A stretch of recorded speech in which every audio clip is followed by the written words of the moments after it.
we in the built environment, if you include urbanism and our influence on transportation, we're responsible for the majority, over 50% of energy content, energy use, waste, etc. If you want to use a metaphor of a house, you guys recycling bags and doing the compost, etc. The built environment people, architects, engineers, planners, are really the people who control the thermostat and the opening and closing of the door. In other words, a whole different scale of waste creation, waste management, etc. So I think in metaphoric terms, we are very big players in this, even though most of us are not in the same business as most of you in the room. So let's come back to the examples we've seen. Let's start with you, Sudhir. The question in all of this is how much is enough and how much is too much.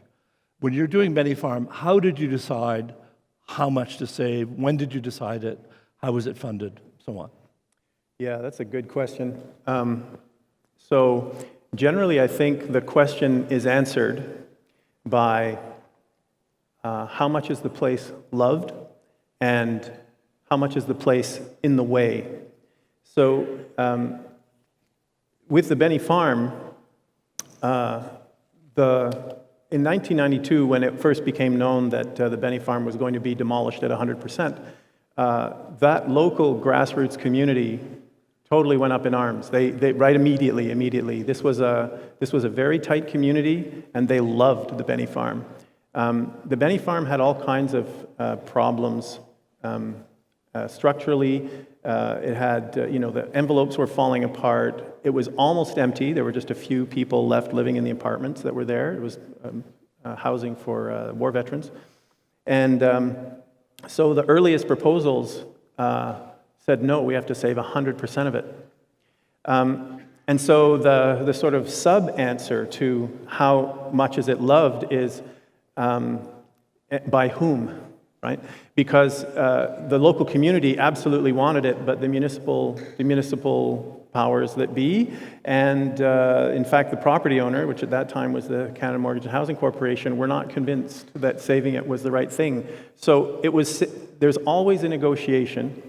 The thing is that so often, as we kind of saw in, I don't know if anyone here knows about Montreal's Griffintown neighborhood, the idea of reuse is off the table at the beginning, right? And so what gets presented as the option is really just moving brand new blocks around on the board. And that seeds a profound dissatisfaction in the communities. The other bit about is it in the way, I would like to come back to my point about the living environment.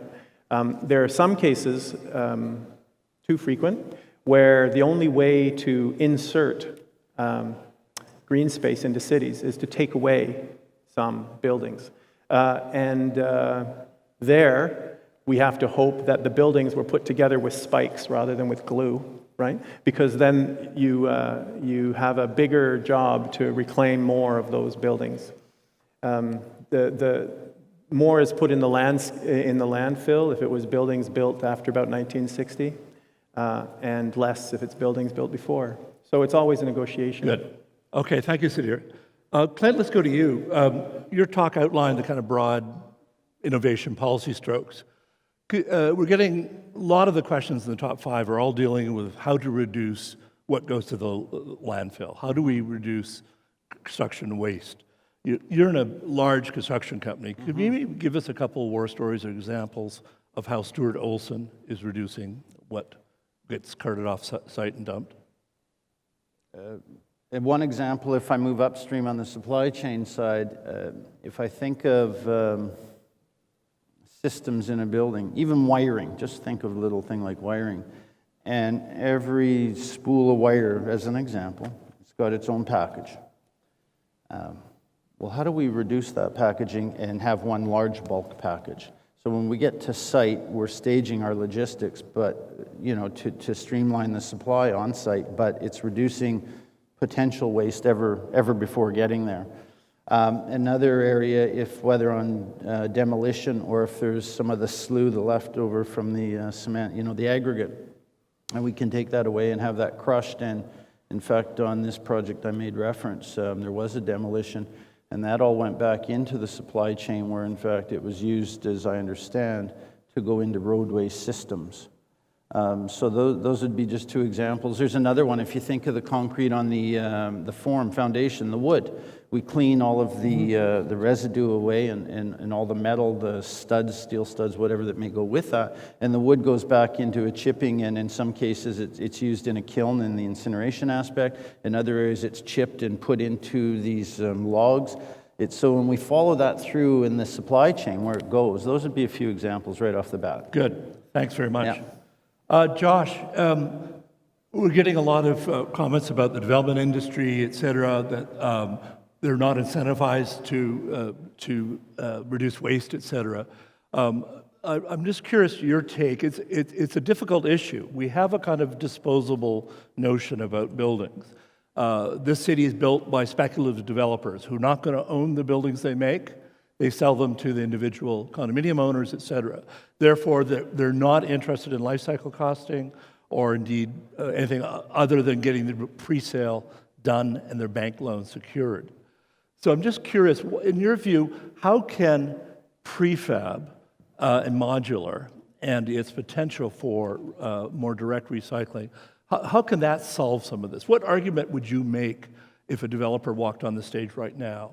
I think it's actually a pretty simple argument. If you look at cost basis, if you compare a prefab home manufacturer with a standard building manufacturer, they break even on cost. There's no cost advantage or disadvantage to doing it. But what you do get is a value proposition, right? If you can make a house that performs better, plus you can make it more customizable, it opens up new formal possibilities, it decreases your construction time on site. If you're a developer, for example, a prefab home developer just got bought by a much bigger company that does the oil sands camps. So all of a sudden, this little prefab house company that had one little factory can now produce massive numbers of homes and provide those to builders and developers, which means that you don't have to manage construction crews going to sites, tripping over each other and thinking about buildings moving through or materials moving to a site. You can get ahead of that. You can prefab the stuff, you can prep the sites, you can pop them on there.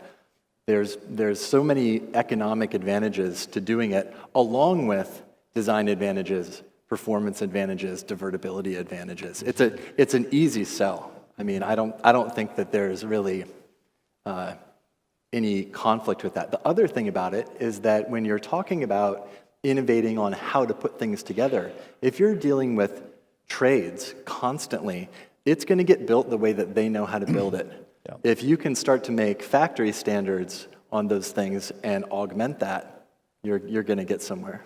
Thank you very much. And there's some very strong, by the way, historical examples to back you up.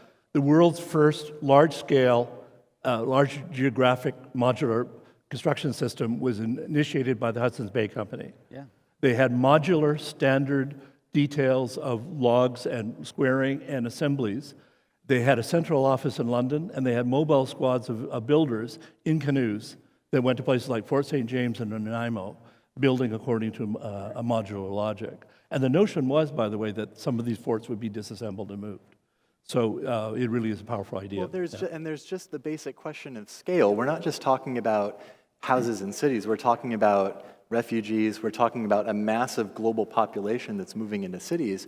You can't just do that by shuttling around trades to sites. You need to be thinking infrastructurally. Right. Okay, we're going to go to a question now from Toronto. We have guests there listening in, and there's one tough question about certification, systems such as LEED, or a new system, perhaps an add-on that could be added to it. Any of you, are you optimistic about the kind of regulatory approach to doing this? Sudhir, do you want to start? I would love to touch that one. Regulations will only work if there's money attached to them. I agree fully. It was said several times today, earlier in the day, that the regulatory framework is critical, but it can't work if the kind of the attitude isn't right in the population. It can't work on its own. It has to have this kind of groundswell awareness and consciousness of the subject in the population. And so the trouble is that right now, those regulatory frameworks don't work unless they tap financial streams, right? So a great example of this is in Quebec. Recently, in 2013, actually, there was a new bill called Bill 122 that requires of every high-rise, every building 5 stories or greater in Quebec to every 5 years get their facades inspected. This is because a piece of concrete fell and killed somebody. It's super interesting what happened once that was developed as a law. What happened was that first all the building owners panicked, and then what they started to realize was that there was opportunity in it. Because they had to face these expenses anyway, now by law, there was this opportunity to look further into the building stock and see what other changes could be made. Because if you have to spend that upfront money anyway, because the law requires it, then the add-on, in order to get to somewhere where you're actually dealing with the energy, water, and material cycles that we've all been talking about, immediately becomes affordable. Immediately, right? So legislation, as long as it's dealing with the kind of financial realities of and rule setting like LEED, et cetera, as long as it's dealing with the financial realities of building owners and developers, but I came here really to talk about the kind of the stock of ownership that's out there. The building owners have a very different attitude to building developers, but I would like to also add that there's a really interesting connection to the sharing and service economy, right? The connection is that in many other fields, we're starting to see sharing and service, use of product as innovation. But that's the way rental has worked forever, right? And I think the kind of building industry is uniquely poised because it's already present in the way that buildings are used to work this into the kind of zero waste and regulatory frameworks. No, very good point. And I think to some degree the construction industry was a kind of sharing economy before the leather. I think a lot of people don't realize how little of the equipment most construction companies own. Mm-hmm. Maybe the big ones are different, but there's a lot of leasing, borrowing, and subcontracting, et cetera. Exactly. So the anarchy of North American construction industry seems strange to people, but there's actually a logic within it of reuse and adaptability. Clint, let's move to you. You're in a very regulated industry, building codes, energy codes, et cetera. What would you wish for regulations that would improve the situation, or is that not the solution? I'm back and forth on the whole topic of regulation. I think if we have a level playing field, like if I start at the consumer aspect, everybody talks about sustainability, and we all want the right thing. But it's quite interesting. I had dinner just the other day with a few developers, and the consumer at the end of the day, but how much does it cost? Well, I can get it cheaper down the street. So they want it, but it's got to be the same price or lower. Right. So we think of market competition as that even playing field, but is it? And so when I raised the question earlier, like around the tipping fees, if it becomes in some people's minds cost prohibitive, well, they're going to find other ways to divert waste, and it may not be what we ultimately want. And so this is where I'm starting. I'm having a tendency to lean to some degree of regulation. I can't believe I'm saying it. I'm more the free market, but we really have to get there, in my view. Because you still find some waste sitting off the highway somewhere, and you're just like, how could they do this? But they do, and that old economic question always comes into play. And so in the commercial side, many people, the marketers will speak about, well, my building is LEED Gold, it's LEED Platinum, and yet I'm seeing in the market there's some saying, well, why would I pay a 3% premium for that? If I can get the same building in every same profile, carbon footprint and otherwise, but I don't have to pay that 3% premium? So economics plays a role, but I don't know if I'm answering. I think I'm starting to lean to regulation when we get into the zero waste discussion. Okay. Now, in a minute, we're going to go to Toronto for a live question, but Josh, getting away from regulation and economics. I kind of want to stay there, but... Well, but a pure informational level, are there intelligent systems, union wizards, developable algorithms, or adaptive systems that can help in this? In other words, is there an informational dimension to these issues over and above regulation and dollars and cents? Yeah, of course there are. And in a lot of ways, what we can do is we can look to the physical actualities of how to inform what those systems are. Buildings are a very special kind of infrastructure because all infrastructure leads to them. So it has a real chance to kind of augment those things. My quick response to the regulation thing, though, is, LEED, for example, there's not a divertibility section in LEED. There's materials management and things of this nature. But if you're not connecting materials the right way, if you can take something that's going to score you points on LEED, but if it's glued to something else that's not recyclable, it cancels it out and it never shows up on the score sheet. So I think in a lot of ways there's a regulatory urgency to get it updated to actually make their existing policies work properly. I see, to make them work. Okay, very good. I think we're ready now to go live to Toronto, and I think we have a question queued up there, and we can bring in the feed. Go ahead with your question, please. Hi, I'm Dominic, and I work at the City of Toronto. We have a question about bridging the gap between, in this discussion with general contractors and laborers. How do we make the case on the ground for divertibility and reuse of these materials? Sorry, we lost the feed for a second. Just restate the question again, the last bit.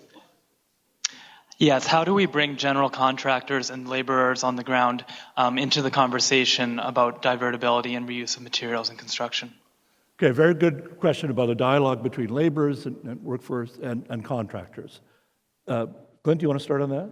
Well, in the earliest pre-construction, we talk about constructability, and we advocate that we need to bring, as I mentioned on the onset, one of our big challenges that we see in industry is we've got to knock the silos down.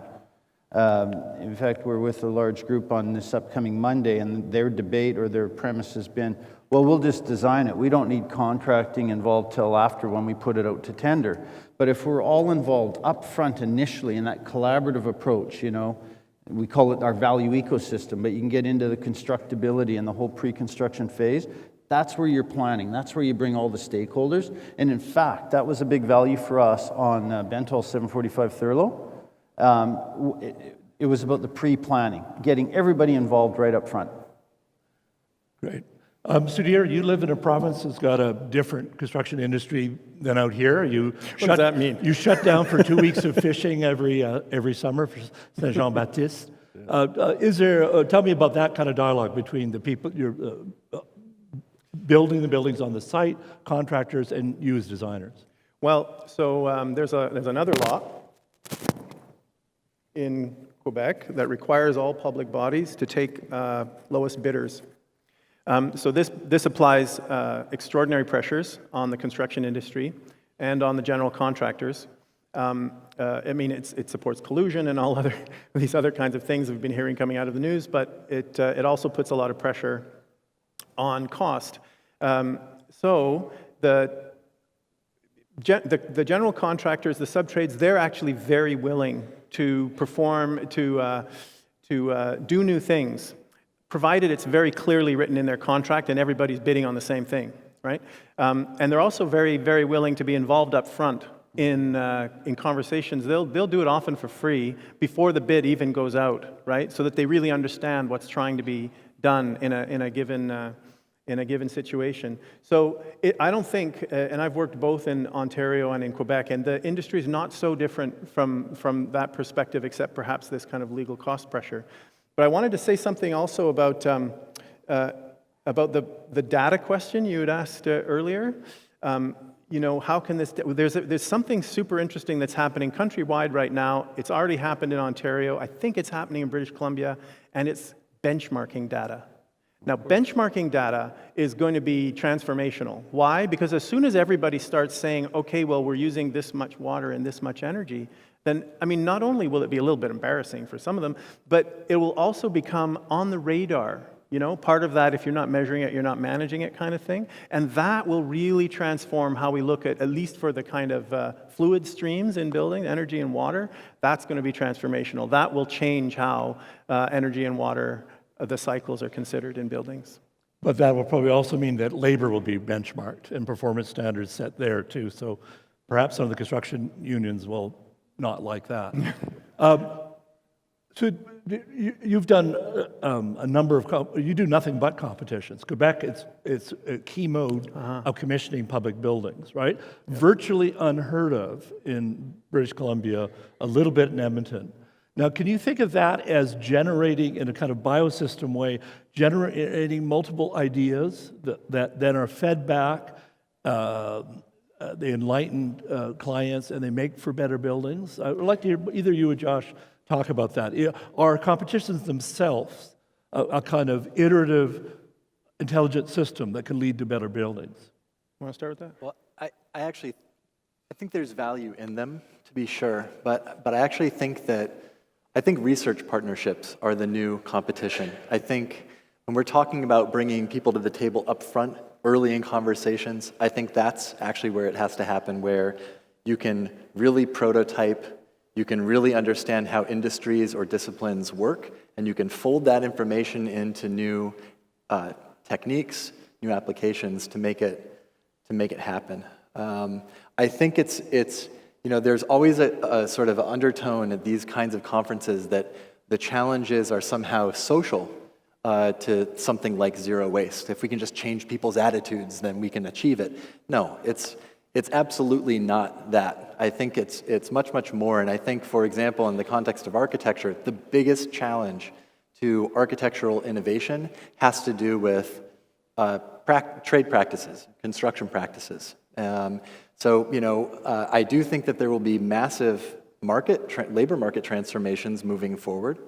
And I don't say that that's good or bad. I just think it's a challenge that needs addressing. But for example, in the Suka project that we did, and with other, when Synthetiques has done consultation for clients, there have been performance targets where the entire idea is that we do not have to use contractors, that we can fabricate and assemble, so we don't have to deal with overpricing or underdeveloped skill sets or whatever. And I know that that's problematic on some level, and we're not operating at the scale of buildings on these things. These are very small. But it also has to do with dealing with our own budget realities, that it doesn't work when you bring something so new and so radical and unfamiliar, no matter how well worked out it is, people get freaked out. I mean, I think it's important to start to address those things, and part of our design brief is to make it possible for trades to get up to speed and to spell it out and to show how that can work. Very good point. Clint, Sudhir's made a point about benchmarking. Josh had made a point about research, and I really agree, both within the profession. 3 times Nielsen in Copenhagen, you go to the top floor of their office, and there are PhDs in real research happening that feed back into their practice. Almost unheard of in architecture and construction industry in North America, largely even absent from our architecture schools. I think Calgary's an exception. So benchmarking, research, anything more to the mix, and a final comment of what we need to push things forward? Well, our organization, we've taken up to 2% of top-line revenue, and we've called it R&D. We built a Center for Building Performance. The industry calls it our Innovation Center. And the research, we're working with one university and a private developer right now, and we've brought all stakeholders together, and it is, I agree, in terms of the next phase, the research component is significant, and it's about how do we plan, how do we anticipate and facilitate the upcoming change, and so that when we design and build the building, we're working as one team. And I also want to go back, I think it's very fundamental, I'm a little surprised, but in a good way that it's come up today about data and benchmarking. I would call it, for anybody in the crowd, information management. And what we've seen over the years when you get into benchmarking and measurement verification, energy management, water reporting, whatever, I would dare say anybody in that community, they're drowning in data. And so in the last 3-4 years, what we've been really focused on information management, and you align all stakeholders. If you take architecture as an example, BIM, Building Information Modeling, most times you'll take that BIM model with a design engineer, but a lot of the construction or trades don't know how to use it. And then we hand it off to the building operator, and they're like, what is this? So we've developed a practice through our research and development team at our center on information management. And that is a huge success factor that's occurring for us in the last few years. It's a competitive advantage. So information management, I leave that with you.